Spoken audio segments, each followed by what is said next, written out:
saya akan membacakan cerita yang berjudul 3 Malam di Rumah Sakit. Terminal, yang turun pati. Teriakan kernet bis membangunkanku yang sudah terlelap sepanjang perjalanan dari Bandung ke sebuah kota di Jawa Tengah. Pati bang, teriakku memberi isyarat kepada kernet bis yang mempersiapkan barang bawaanku. Bukannya tanpa alasan aku melakukan perjalanan jauh dari Bandung ke kota kecil di Jawa Tengah ini. Sebuah kabar dari temanku yang sudah lama dirawat di rumah sakit membuatku menyempatkan diri untuk menjenguknya.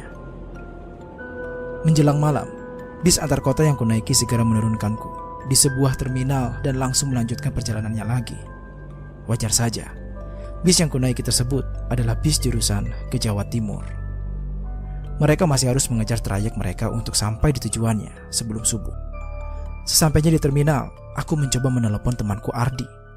Sayangnya tidak ada jawaban. Mungkin saja kondisinya yang lemah tidak memungkinkan untuknya untuk mengangkat teleponku. Untung saja sebelumnya Ardi sudah memberi ancar-ancar kendaraan umum yang harus kunaiki untuk menuju rumah sakit tempatnya dirawat. Mas, lewat rumah sakit ini kan? Tanyaku pada salah seorang supir angkot yang ngetem di terminal. Rumah sakit mana mas? Supir itu berbalik bertanya kepadaku. Aku kembali mencoba membuka pesan yang dikirimkan oleh Ardi. Namun yang tertulis hanya arah ke rumah sakitnya saja. Sepertinya dia lupa menuliskan nama rumah sakit tempatnya dirawat. Pokoknya rumah sakit yang dilewatin angkutan umum ini mas. Nanti saya kasih tahu kalau sudah sampai, jawabku dengan percaya diri. Setelah penuh, mobil angkutan umum yang sedari tadi ngetem berangkat meninggalkan terminal. Aku memperhatikan satu persatu bangunan di jalan yang dilewati agar tujuanku tidak terlewat sampai akhirnya aku melihat sebuah rumah sakit yang cukup besar dari kejauhan. Mas, stop sini mas. Ucapku menghentikan angkutan umum yang kunaiki. Lah mas, tenanan ning kene, tanya supir angkutan umum itu. Namun aku tidak mengerti maksudnya. Maaf mas, saya orang Bandung, tidak ngerti bahasa Jawa. Ini ongkosnya mas. Nuhun, balasku sambil segera meninggalkan angkutan umum itu dengan membawa semua bawaanku. Aku berjalan sedikit hingga tepat berada di sebuah bangunan rumah sakit yang cukup kuno. Payah si Ardi. Kenapa nggak pilih rumah sakit yang bagusan sih? Pikirku. Suasana sepi sangat terasa di luar rumah sakit. Terlihat dari jauh, penerangan di bangunan itu sangat tidak memadai. Sebenarnya aku ragu untuk masuk. Namun, karena sudah terlanjur sampai ke sini, aku memutuskan untuk melanjutkan. Lorong rumah sakit terlihat begitu sepi. Seperti tidak ada pasien atau petugas. Langkah kakiku terhenti di hadapan meja resepsionis yang cukup tinggi. Punten, permisi. Teriakku mencari petugas yang seharusnya berada di sana. Permisi. Berkali-kali aku berteriak, namun tidak ada seorang pun yang menghampiriku. Aku menunggu sambil memperhatikan sekitar. Perlahan, aku tersadar. Tidak ada satupun lampu di ruangan ini yang menyala. Semua penerangan berasal dari lampu luar yang masuk melalui jendela. Seketika aku merasa ada yang tidak wajar. Udara dingin mulai merasuk ke tubuhku dan membuat bulu kuduku merinding. Segera aku mengangkat barang-barang bawaanku dan bersiap untuk meninggalkan tempat ini. Selamat malam mas, ada yang bisa saya bantu? Sebelum sempat melangkah, muncul seorang perawat di rumah sakit berdiri tepat di belakangku saat aku menoleh. Iya suster, saya mau menjenguk teman saya. Suster itu berjalan ke belakang meja, seolah siap melayaniku. Nama temannya siapa? Biar saya cek, tanya suster itu. Nama teman saya Ardi sus. Tidak ada yang namanya Ardi yang dirawat di sini. Mohon maaf mas, jawabnya tanpa mencoba mengecek berkas apapun. Gak mungkin sus, dia bilang ke saya dia dirawat di sini. Protesku yang merasa kecewa pada pelayanan suster itu. Ia bahkan tidak memastikan namanya di berkas rumah sakit itu. Tidak ada pasien yang namanya Ardi, jawab suster itu sekali lagi dengan mukanya yang jutek. Ini loh sus, Ardi yang ini. Aku memaksa suster itu melihat foto Ardi yang terdapat di handphoneku. Suster itu hanya melihat dan masih kukuh dengan yang ia sampaikan. Oh, Mas Ardi yang itu. Dia dirawat di ruangan melati, Mas. Ayo saya antar. Tiba-tiba salah seorang suster muncul dari belakangku. Suster yang satu ini terlihat lebih ramah. Kami berjalan menuju ruangan melati dengan melewati lorong rumah sakit yang lebih gelap, dengan meninggalkan suster jutek itu yang masih memusatkan tatapannya kepadaku. Sus, mati lampu ya? Kok gelap-gelapan begini? Tanyaku yang bingung dengan minimnya lampu yang menyala di rumah sakit ini. Iya mas, efisiensi, jawabnya. Dari lorong rumah sakit, aku melihat beberapa kamar yang terbuka. Walau dari luar terlihat sepi, tapi ternyata di kamar-kamarnya terdapat banyak pasien yang menurutku cukup aneh. Salah satu yang menarik perhatianku adalah pasien wanita kurus berambut panjang. Bukannya tidur di ranjang pasien, ia malah merayap di lantai dengan rambut panjangnya yang acak-acakan dan baju pasien yang telah terkena noda darah. Ketika matanya melirik ke arahku, aku segera mempercepat langkahku agar tidak terlihat sedang memperhatikannya. Tidak hanya itu, lain dengan kamar sebelumnya yang sepi. Kamar berikutnya tertutup, namun terdengar suara ramai seperti pintu yang tertubruk berkali-kali. Sekilas dari celah kaca ruangan tersebut, terlihat pasien itu melompat-lompat menubrukkan dirinya ke pintu. Nah, di sini mas ruangan melati. Teman masnya dirawat di sana. Saya lanjut dulu ya, ucap perawat itu yang segera meninggalkanku. Permisi, ucapku sambil membuka pintu ruangan itu. Namun, tidak ada seorang pun di sana. Hanya 2 buah kasur pasien tanpa ada yang meniduri. Sus, kok kosong ya ruangannya? Tanyaku pada perawat tadi yang ternyata sudah tidak terlihat dari pandanganku. Aku pun mencoba masuk ke ruangan itu dan mencari tahu. Ardi, aku memanggil temanku yang menurut informasi itu ada di sana.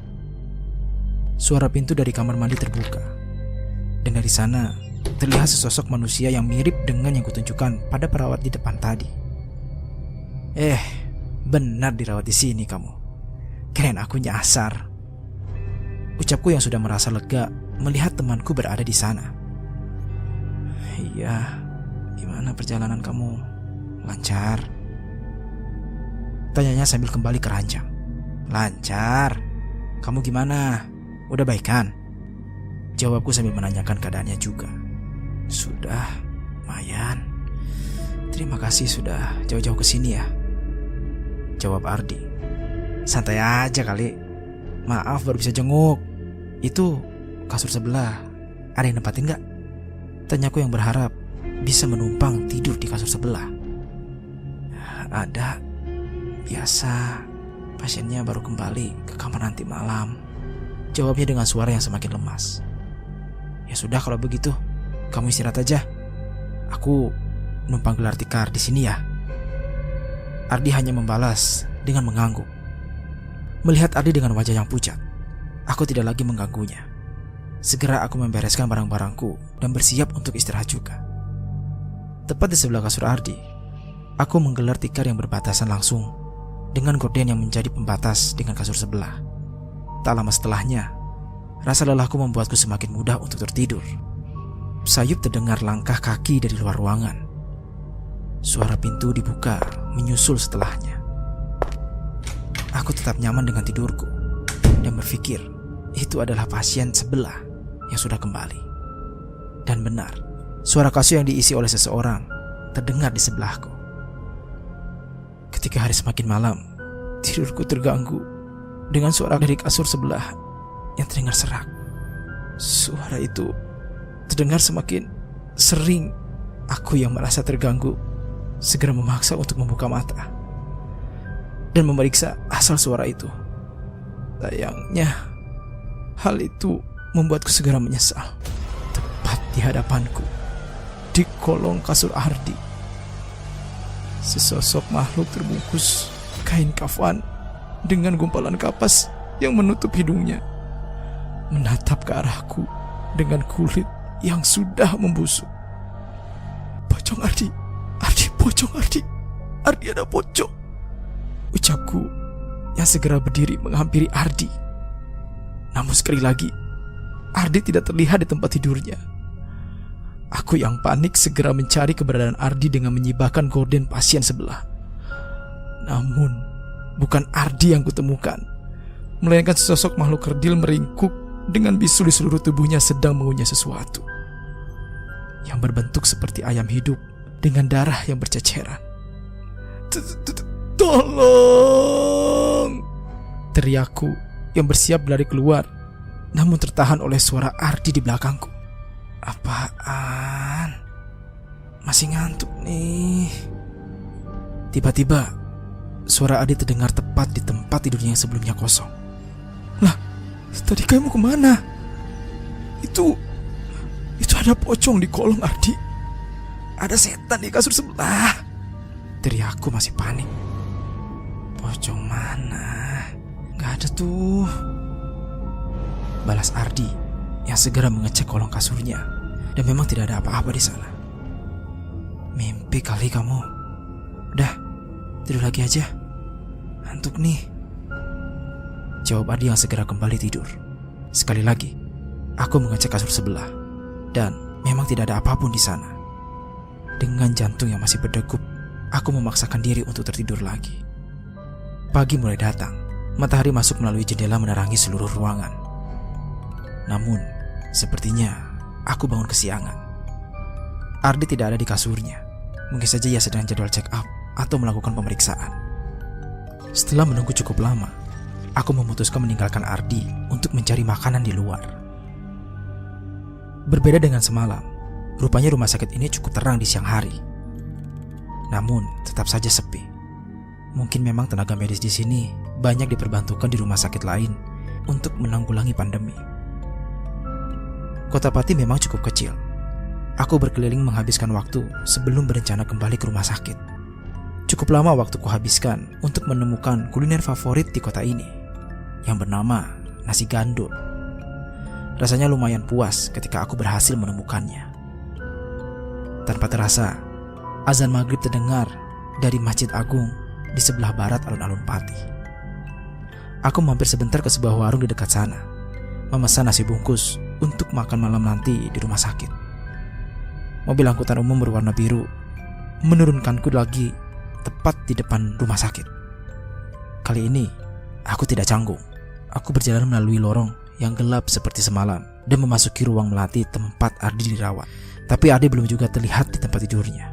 Sambil menunggu, aku menghabiskan makanan yang kubawa dan membersihkan diri di kamar mandi pasien. Baru saja masuk beberapa menit, suara ketukan pintu terdengar dari luar. Ardi ya? Iya, sebentar, jawabku. Sekali lagi suara ketukan terdengar. Kali ini lebih keras. Iya, sabar. Merasa tidak nyaman, aku segera mengeringkan badanku, memakai baju dan membuka pintu kamar mandi. Namun, tidak ada siapapun di kamar itu. Aku mencari ke seluruh sudut ruangan. Tidak ada tanda-tanda ada orang yang berada di sini. Ardi pun tidak. Berjam-jam aku menunggu hingga larut malam dan tanpa sadar aku mulai tertidur. Terdengar suara cukup ribut dari luar, membuka pintu seperti mengantarkan seseorang. Setelah mereka pergi, aku mencoba duduk melirik ke kasur dan kulihat Ardi sudah tertidur di kasurnya. Melihat hal itu, aku segera meneruskan tidurku. Suara ketukan keras kembali mengganggu tidurku. Kali ini berasal dari luar. Aku tidak menghiraukannya dan kembali tidur. Namun ketukan itu terdengar semakin keras dengan tawa anak kecil setelahnya. Aku memaksa untuk terbangun dan membuka pintu, dan lagi tidak ada orang di luar. Namun sekelebat terlihat sosok bayangan anak kecil yang bersembunyi. Pintu kututup dan bersiap kembali tidur. Tapi sekali lagi, suara ketukan keras terdengar dari luar. Aku mulai kesal dan segera berlari membuka pintu. Terlihat sosok anak kecil berlari menuju lorong seolah meledek. Aku berlari kecil untuk mengejar. Namun sosok mereka menghilang tepat di depan kamar di lorong yang gelap. Suara seperti besi dimainkan terdengar dari dalam sana. Aku mencoba mendekat dan memeriksa. Namun yang terlihat membuatku terjatuh tanpa dapat berkata apa-apa. Pasien yang kulihat saat menuju ke kamar Ardi kini merayap terbalik di langit-langit kamar itu dengan lidah panjang yang menjulur ke bawah. Menyadari keberadaanku, makhluk itu merayap turun dan segera mengejarku. Di tengah gelapnya lorong malam itu, aku menguatkan kakiku untuk berlari kembali ke kamar. Sama-sama ada suara langkah kaki dan tangan mencoba mengikuti dari belakang. Suara cekikan anak kecil juga terdengar sepanjang lorong menuju kamar Ardi. Sesampainya di kamar, aku segera menutup pintu rapat-rapat. Melihat Ardi yang masih tertidur, aku memutuskan untuk tidak membangunkannya dan mengambil sarungku untuk menutupi tubuhku sepenuhnya. "Masnya, bukan orang sini ya?" tanya pemilik warung sambil menyiapkan pesananku. "Bukan, Bu. Saya dari Bandung." "Wah, jauh ya? Nginep di mana?" Ibu itu menyerahkan sepiring nasi sayur pesananku bersama segelas kopi yang menjadi syarat wajib untuk memulai pagiku. "Itu di rumah sakit, Bu. Sambil nemenin teman saya yang dirawat di sana." Ibu itu terlihat bingung. Bukannya rumah sakit itu udah tutup? Memangnya masih beroperasi? Dengan raut mukanya yang penasaran, ia mengambil posisi duduk di depanku. "Masih, Bu? Lah itu temanku dirawat di sana," jelasku padanya. Ibu itu hanya mengangguk. Saya juga bingung. Katanya rumah sakitnya udah ditutup, tapi beberapa hari lalu juga ada ibu-ibu yang dirawat dan melahirkan di sana. Ada ambulans dan mobil juga yang nungguin, cerita ibu itu. "Nah, berarti belum ditutup kan, Bu?" "Ya, tapi memang sepi aja," jawabku menutup perbincangan itu. Hari ini jadwalku untuk mencari oleh-oleh sebelum besok kembali pulang ke Bandung. "Iya, terima kasih ya. Malam ini tidur yang nyenyak, biar di jalan kecapean kamu," balas Ardi. "Tenang, tapi habis aku pulang, ada yang nungguin kamu lagi nggak?" tanyaku. "Banyak, santai aja. Banyak yang nunggu di sini kok," jawabnya. "Ya sudah, aku istirahat. Aku juga mau tidur," ucapku sambil menyiapkan sarungku. Sebelum sempat tertidur, Ardi mengubah posisinya dan melongokkan kepalanya ke arahku yang tidur di bawah. "Malam ini jangan keluar kamar ya. Apapun yang terjadi, jangan keluar," ucap Ardi. "Emang kenapa?" tanyaku penasaran. Namun Ardi tidak menjawab dan segera tertidur. Aku tidak mempedulikan lebih jauh. Atau tidak mungkin juga aku keluar malam-malam. Segera aku menarik sarungku dan tertidur.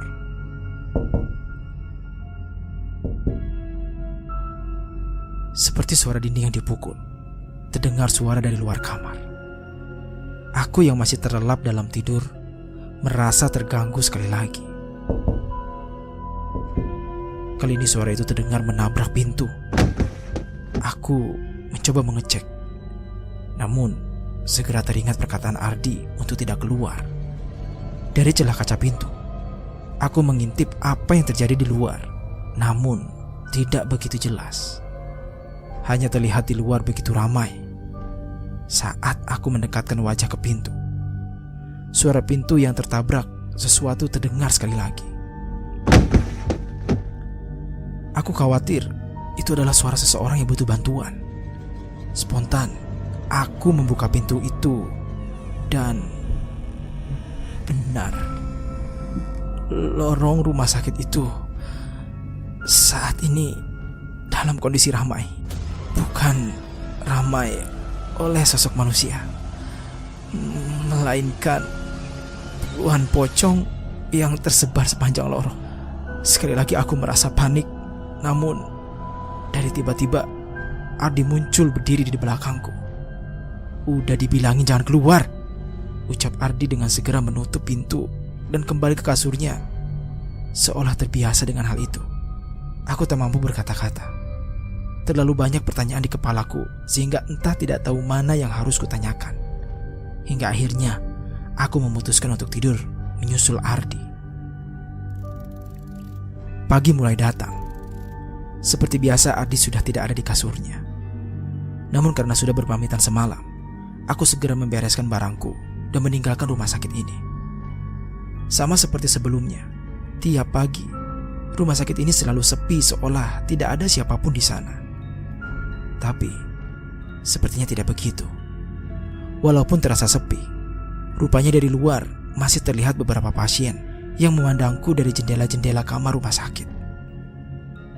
"Mas, mau ke Bandung? Ada acara apa jauh-jauh sampai ke Pati?" Tanya beberapa pelanggan warung membuka obrolan. "Jenguk temen mas, di rumah sakit teh," jawabku. "Rumah sakit teh? Rumah sakit itu kan sudah tutup mas. Udah gak ada orang loh di sana." Salah satu pria tidak percaya dengan ceritaku. "Gak mungkin, orang teman saya dirawat di sana. Saya aja nginep 3 hari di sana," jawabku membantah pernyataan mereka. "Walah, telung dino. Nanti turut telung dino ning kono." Seseorang membalas jawabanku dengan bahasa Jawa yang tidak aku mengerti. "Sampean tidur 3 hari di sana?" Salah seorang lain menjelaskannya kepadaku. Iya mas." Dengan banyaknya orang yang heran, aku mulai merasa ada yang aneh. "Iki loh mas, coba baca beritanya. Rumah sakitnya itu sudah ditutup dari lama. Bangunannya saja sudah seperti tidak terurus." Aku mencoba membaca berita yang disodorkan kepadaku. Samar-samar aku teringat kejadian setiap malam yang terjadi saat menginap di sana. Suara handphoneku berbunyi. Terlihat nama temanku Ardi terpampang di sana. Aku segera mengangkatnya dan terdengar suara Ardi dari dalam telepon. "Bro, gimana? Gak jadi ke Pati kan?" "Sorry, aku lupa ngabarin. Kemarin aku sudah keluar dari rumah sakit umum. Takutnya kamu sudah keburu kesini."